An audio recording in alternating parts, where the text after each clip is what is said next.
Actor Roseanne Liang's now working on US TV shows in New York, but she's also the star of the new Kiwi romantic comedy, My Wedding and Other Secrets. Michelle, welcome back. Well, not welcome to Good Morning, but welcome back to Avalon Studios, because this is where it all started for you. It is. It's a full circle. Thanks for having me.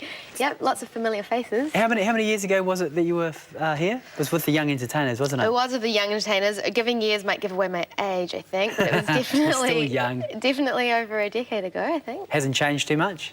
Not too much. You have, though. You've been a very busy busy lady. You've done a number of things since this movie that we're going to talk about. Tell us about it, because it's a romantic comedy, isn't it? It is.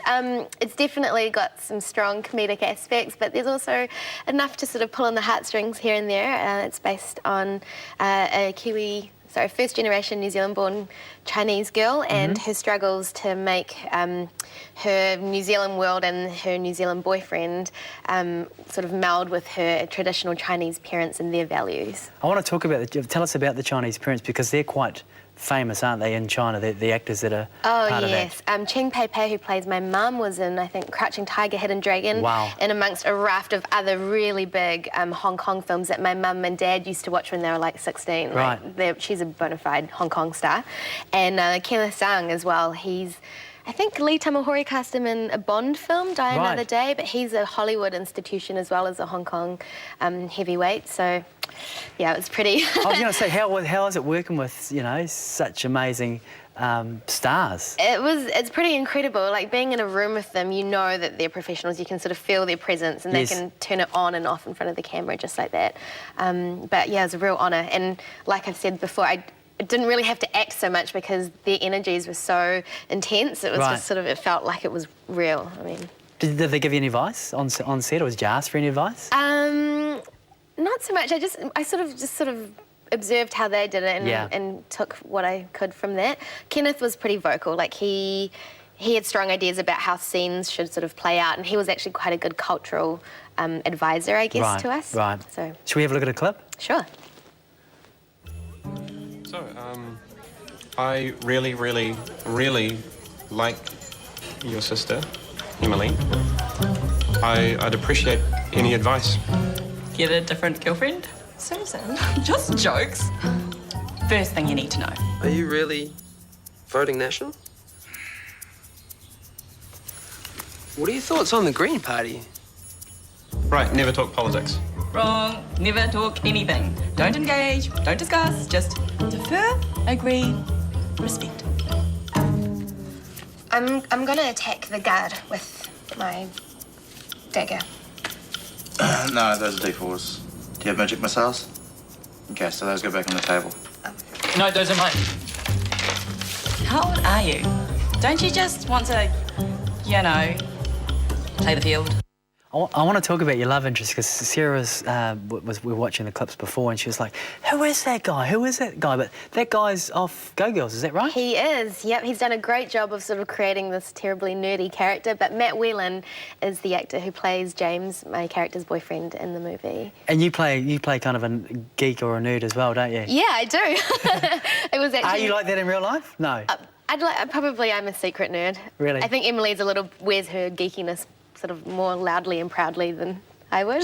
The only reason I ask you that is because I hear you have a degree in chemistry and, is it commercial law? It's true, yeah, accounting with commercial law, it's true. So have you had the chance to use that not so degree, specifically. or those degrees? Not really, except for interpreting CSI audition scripts where there's some chemistry jargon and whatnot. No, I mentioned in the intro that you're based in New York now, so you're doing a lot of work over there. How is it over there? Is it busy? It is busy. It's tough. Like, there's a lot more opportunities, but at the same time, there's a lot more people trying to do the same thing as you. Right. I think it's a good time of my life to be there. Like, I'm kind of young, and the city keeps me pretty inspired. Yeah. But it can be pretty tough. Why did you decide to head to New York? What was the motivating force? Just to extend your career? Kind of. I have this... I don't know, I look back at the pattern of my life and I just have this tendency to jump ship when things are going really well. I think subconsciously I must like the challenge of rebuilding. Yeah, so I was doing Outrageous Fortune, I think. Yeah. And that was going really well, and then I suddenly decided I probably should challenge myself again and headed over to the States and started off in LA, but then ended up in New York. What do your family think? You know, you've got this wonderful role and this wonderful job here in New Zealand, and all of a sudden you're like, I've got to go, Mum, I've got to get out of here.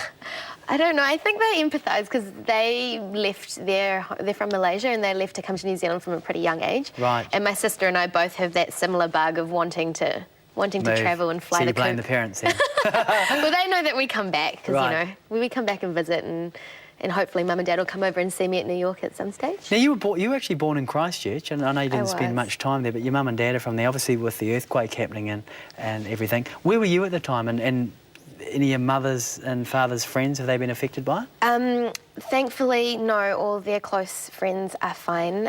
I was actually in Los Angeles when I found out about it, and it was amazing because all the American news coverage was all about it. So a lot of Americans, when I was going in for auditions and meetings, which I had to keep going to, obviously, Right. the first thing they'd ask me was, do you have friends and family in Christchurch? How is everything? Okay, so everything's okay there then. Yeah. Michelle, I want to talk about its pilot. I mean, the pilot season's just sort of been rolling through in the States. How's that been? Because I know you've been doing a lot of pilots yourself. Yeah, it's been a good auditioning circuit for me. I just got some new representation, so a new agent and manager. Wow.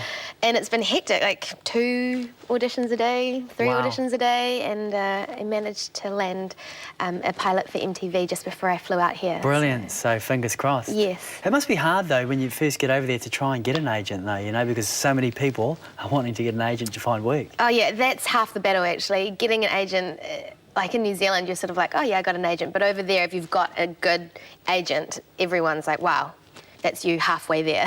So, no, I'm really, really thankful that I've got a good team. Well, Michelle, thank you so much for coming and chatting with us today. Good luck with your future and with the pilot and everything. I'm sure you'll do very, very well. Cool, thank you so much for having me. Thank you.